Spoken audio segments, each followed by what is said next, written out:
Good morning. Good to be with you all today. This is our final session in our Easter season series, where we have been exploring in different ways or different lenses this sort of general theme of what do we do with Easter? What does it mean to be a people who gather around and take strength and inspiration and purpose from the idea that Christ has been raised? And the churchy word for that idea is mystagogia sometimes. Yeah, I think of pedagogy.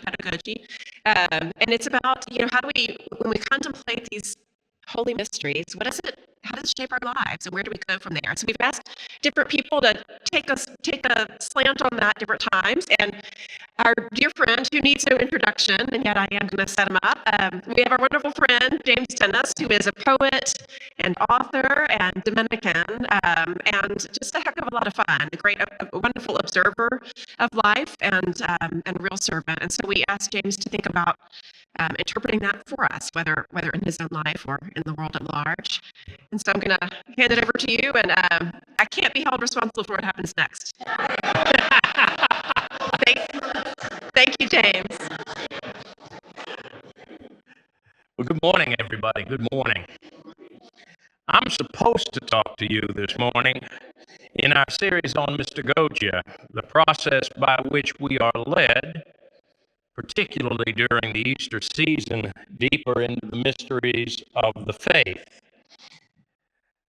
I want to suggest to you that a lot of what happens in our lives of faith, a good deal of what happens, has very little to do with our own effort. In fact, it will often, from the outside, look like an accident or a coincidence.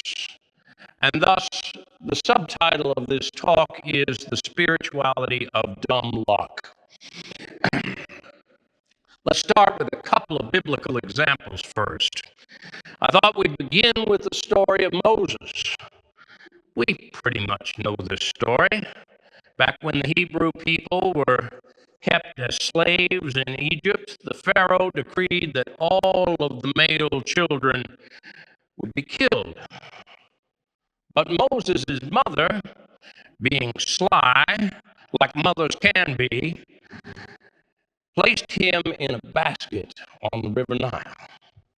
And his sister Miriam watched to see what was going to happen. So when she saw that he was rescued, she noticed he was not rescued by a cruel Egyptian lord, but rather by the Pharaoh's daughter, who was full of compassion. Thus, he was raised as an Egyptian prince, and she was somehow able to arrange for Moses' mother to be the child's nursemaid. She was therefore able to teach him about God and his own people, the Hebrews. Now let's look at the role of luck or random chance in that story. First, Moses' mother has to place him in that basket on the River Nile at exactly the right moment when he'll be floating past Pharaoh's daughter. Then he has to be discovered not by someone who will obey Pharaoh's decree, but by a princess who decides to save him. Then somehow the woman who has become his nursemaid just happens to be his real mother, who teaches him about the God of Israel. Now, that's an extraordinary string of coincidences that have all got to come together. Otherwise, Moses doesn't lead his people to the promised land. Now let's look at another story most of you know, the story of Ruth. Many of you know it, many of you love it. So there's this woman named Naomi, and she and her husband decide they're going to move, and they move to the land of Moab. Well, when she's there, her husband dies. But she still has two sons who are going to take care of her. Her sons marry two women from the land of Moab. In other words, they are Moabite women. In other words, they are not good Jewish girls. These girls are Gentiles, and one of them was named Ruth. Well, Naomi decides she's going to go on back home to Judah now that her husband is dead and her sons are dead. And she tells the girls goodbye. But Ruth refuses to go. And what does Ruth say? Whither thou goest, I will go. Where thou dwell, I will dwell. Your people shall be my people, and your God shall be my God. So they get on back home to Bethlehem. And Ruth is working in the fields, and one of Naomi's relatives, a man named Boaz, owns the field, and Ruth is picking up the leavings of the harvest, as the poor were allowed to do in those days. So we're not going to go into the whole history of the story, but to summarize, Boaz and Ruth engage in what would have passed for flirting about 1,000 years before Christ.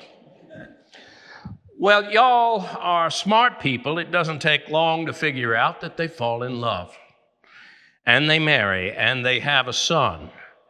And ultimately, Ruth becomes the great-grandmother of King David and is an ancestor of Jesus. And she's a heroine of the Bible, and she's a Gentile.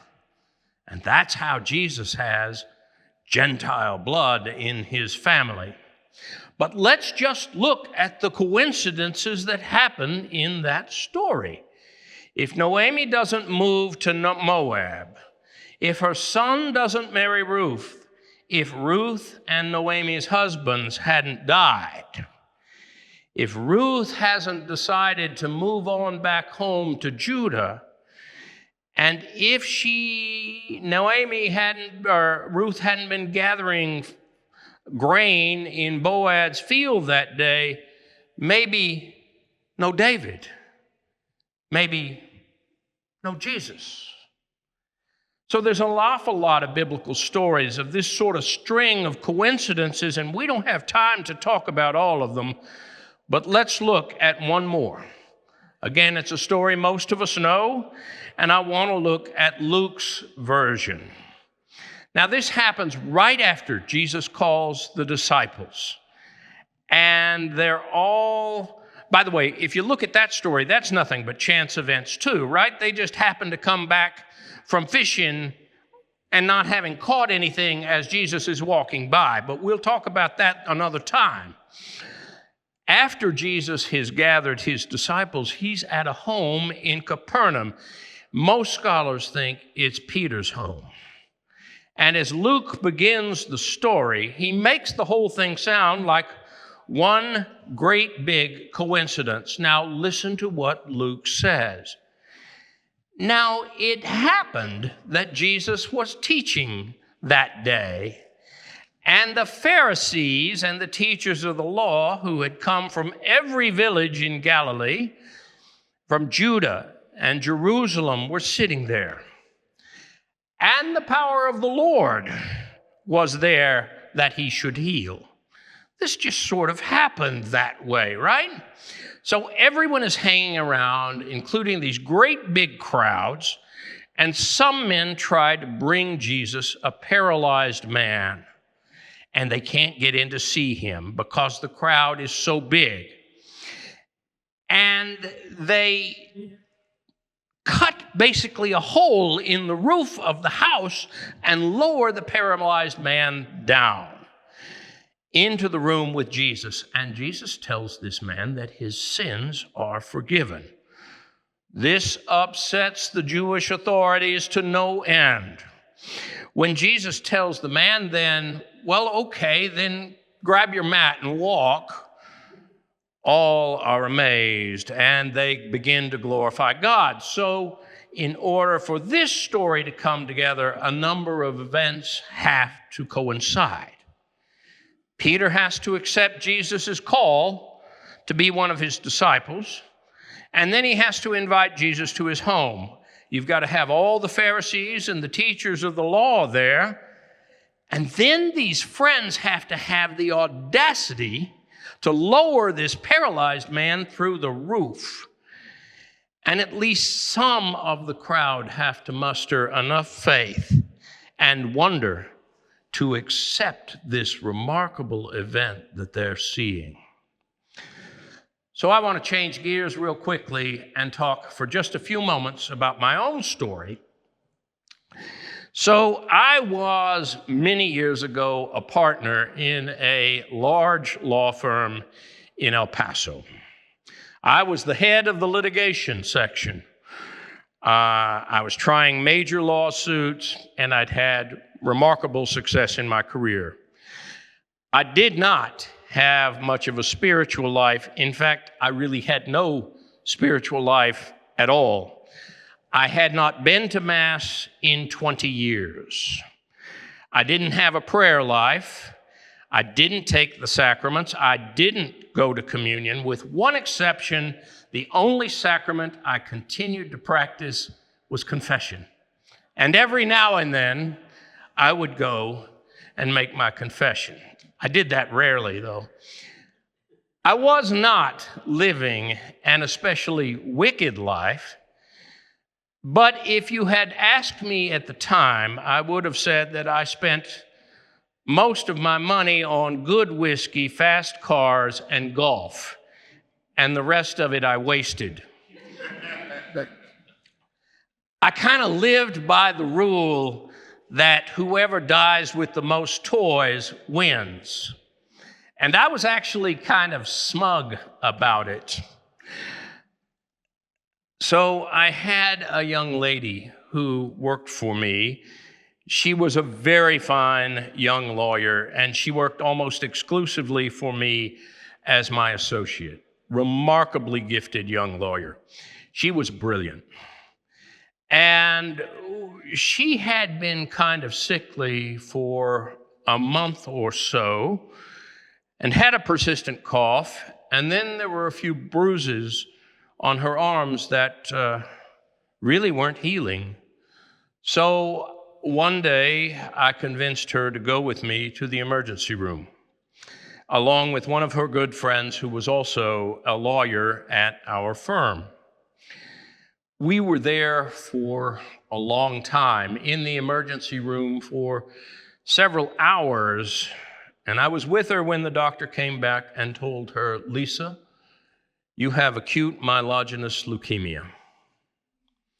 Well, AML is a pretty terrible disease, and it's nothing to mess around with. So within a couple of days, my friend was being seen and treated by some of the world's best oncologists at MD Anderson. Now, this young lawyer and I were colleagues and good friends, but for some reason, I felt drawn to share her time there in the hospital as much as I could. My practice in those days was pretty mobile. Given me a cell phone and a laptop, I could practice law anywhere. And so I had good friends who lived in Houston. They had a garage apartment, and I camped out. I was there for months. I spent several months in Houston. I got to know the good folks at MD Anderson. I knew where the good parking places were. I knew where you could go to get the good coffee.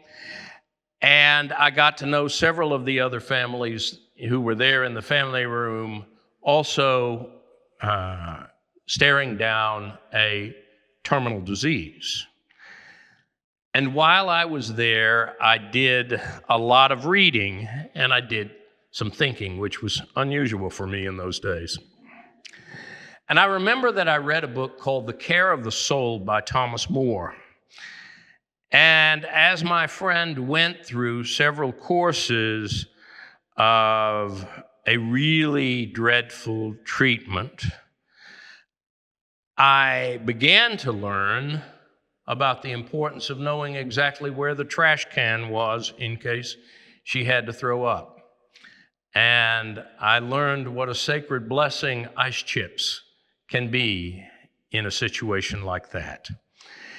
And I learned how hard it is when the final treatment that even the doctors call a Hail Mary pass misses the mark. And I was outside the family room when my friend and her boyfriend had their last date. Pizza in the oncology ward with Frank Sinatra playing on the iPod. So we lost my friend, but something happened to me. I would not call it, in any sense, a religious conversion, but it was kind of a spiritual movement.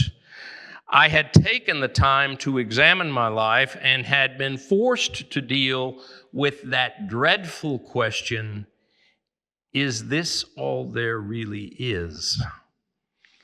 And I was nowhere near a believer yet, but I had begun to question my life, and that's always a good place to start. And when I did, over those months in MD Anderson, I came to the conclusion that I had achieved all of my professional goals. I had everything I wanted, and I didn't want any of it anymore. Within a year, I had moved from El Paso to San Antonio.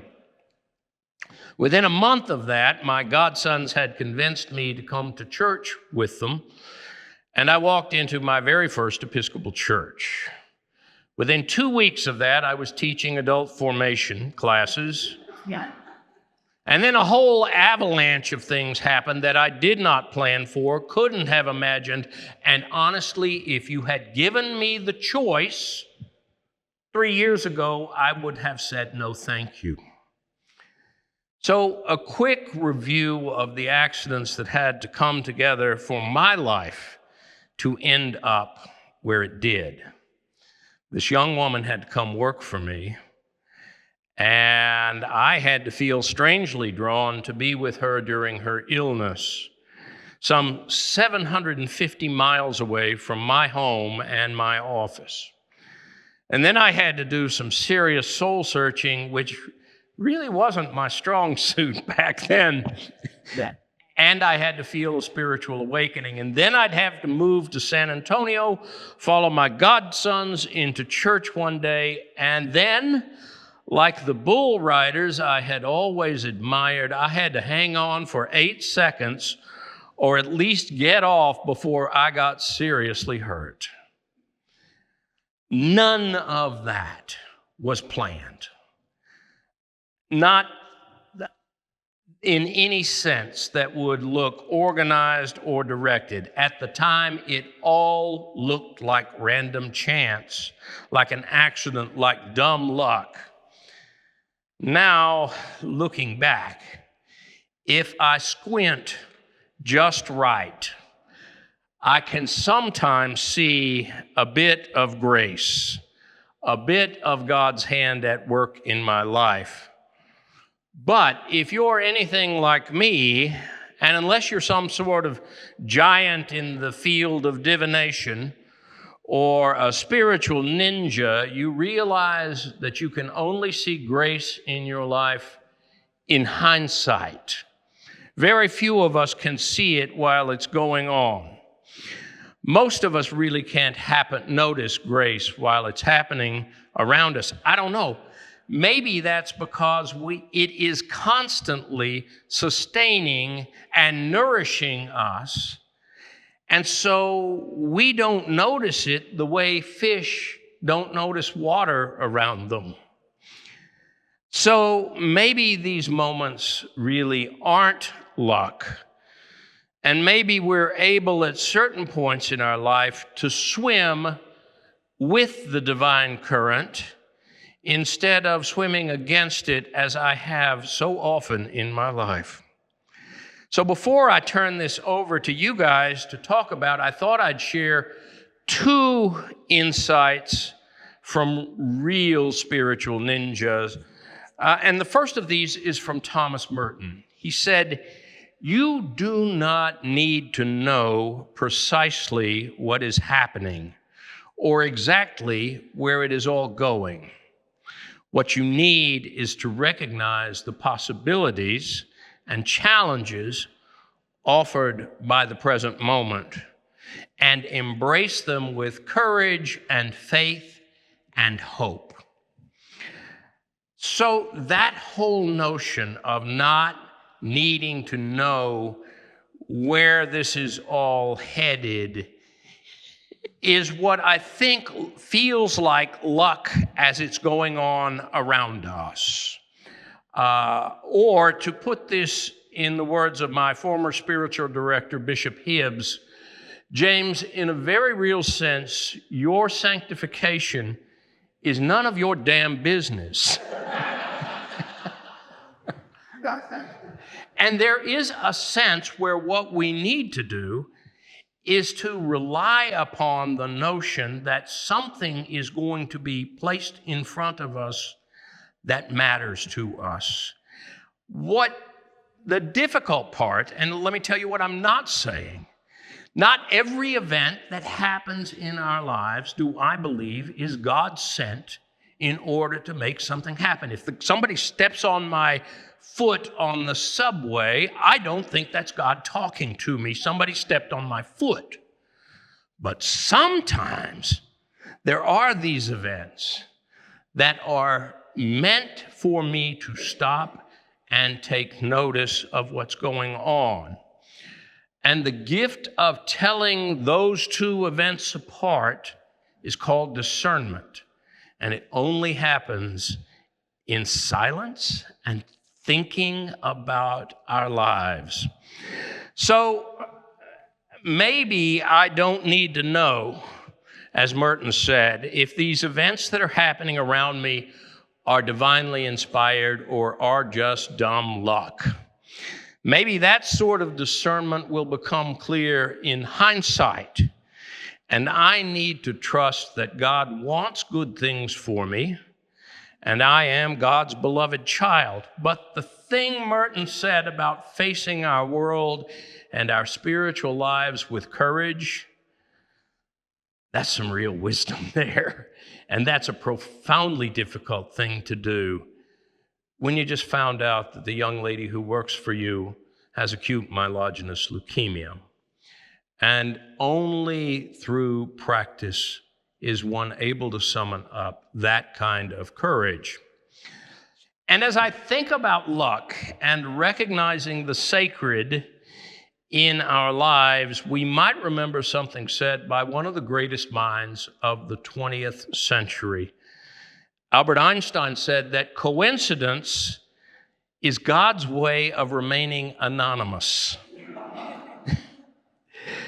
I think he was very suspicious of the whole idea that luck or chance really plays a role in the fundamental issues of creation and the spiritual forces at work in the world and in our lives. So I've got a couple of questions for the tables to y'all to discuss, but before we move on, anybody got questions for me before we get there? Yes. I'm going to argue one thing with you. I don't think mothers are sly. I think they're resourceful. You've been talking to my mom, man. Yeah.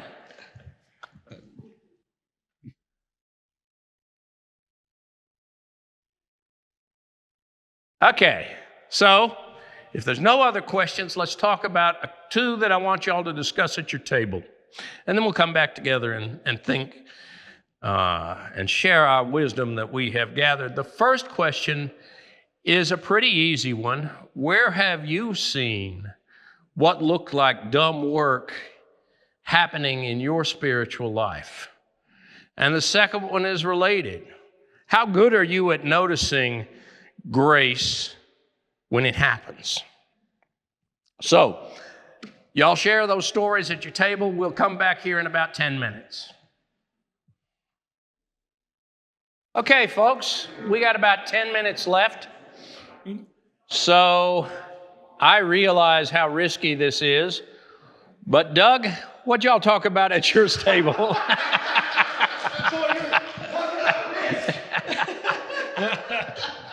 Oh, James, you do not want to know. We had a pretty good discussion about, well, three of us had a pretty good discussion about some of the consequences that got us to where we are today. And it was, all of us are, I think, are pretty much in agreement that as you had said, we don't recognize sometimes grace or spiritual direction until you look at it in the rearview mirror, because it's really difficult to discern as it's happening.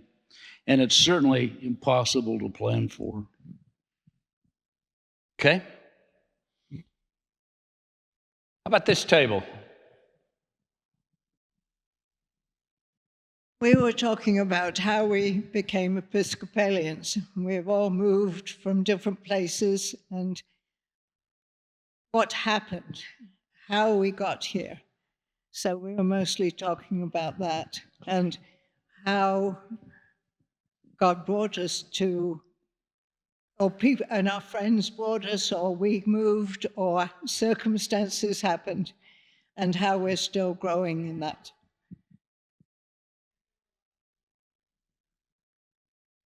Isn't that interesting? How about this table over here? What'd y'all do? Talk about the Spurs. Yeah, I understand. Are you suggesting that's dumb luck? Just curious.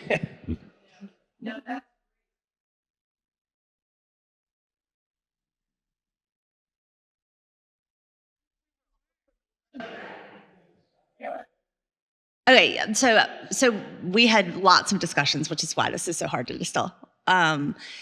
We talked at the outset about how much we have all relied on hindsight to get the benefit of that discernment regarding grace, and how one of the things that we talked about was that there seems to be a correlation with age, that it takes less time to be able to have that reflection as opposed to when we're younger, because of our mentality of, I didn't get what I wanted, you sort of get mad and move on instead of taking the opportunity to see what came out of it.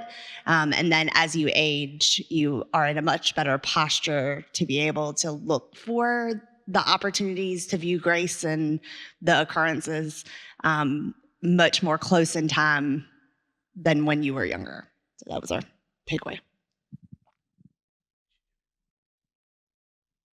And Brian or whoever wants to talk for your table over there. Holly's, we covered some stuff about the worldview of, does God put things in front of us, or do we just notice the things that are in front of us because God can act in them? We talked also about the river analogy that you'd started, that we navigate through the river, but Holly said it much better. I'll just talk about my problem is I don't notice things, and so Holly helps me notice things. That's part of my spiritual journey, is I have Holly around me. But that we sometimes just simply go the wrong direction, even though God puts that in front of us. And so I think she phrased it as, I tend to do a portage instead of actually going with the flow. I just worked hard to get around that sort of stuff. She said it much better than I did. That covers most of what we kind of covered. Okay. We done? Folks, I want to thank you all for coming this morning, and I hope we can all, yeah, Brian? I have a question for you. You said that we need to discern when circumstances are showing God's grace around us. Right. It's not just about us thinking, though. I mean, doesn't discernment happen when you have the people around you helping you to notice these things? I mean, certainly. Yeah, discernment often happens with community, but I would particularly commend the practice of having a spiritual director, because one of the reasons for that, and yes, your friends or your church can handle a lot of that. What can a spiritual director do? A spiritual director notices patterns that are happening over your life that you don't maybe see or that other people don't see. So it's not just a matter of pulling out the arrows or telling you there's quicksand on the path. It's a matter of, you went that same way a couple of years ago, and did you not see this coming? And so there is a point at which a spiritual director or a trusted, really trusted friend who you can cover these issues with can do more than simply sitting around and talking with a bunch of friends at church. There's nothing wrong with that, and there is wisdom in that sort of discernment. But the idea of, and by the way, the Irish have a wonderful term for this. They call it anam cara, a soul friend. And it means somebody with whom you're committed to what's going on in their spiritual life, and they're committed to what's going on in your spiritual life. As in the Cursillo movement, it's the fifth day folks or fourth day people. But it's the notion of having somebody that I talk with regularly about what's going on in my spiritual life, because it might actually force me to think about things instead of doing things. And that, I'm here to tell you guys, I'm like the scarecrow. Some folks go this way, some folks go that way. There is a sense in which the task of sitting down and thinking about our lives, most of us would rather take a beating than engaged in that sort of self-reflection. Anyway, thank you very much, and we'll see you all later on. Be well.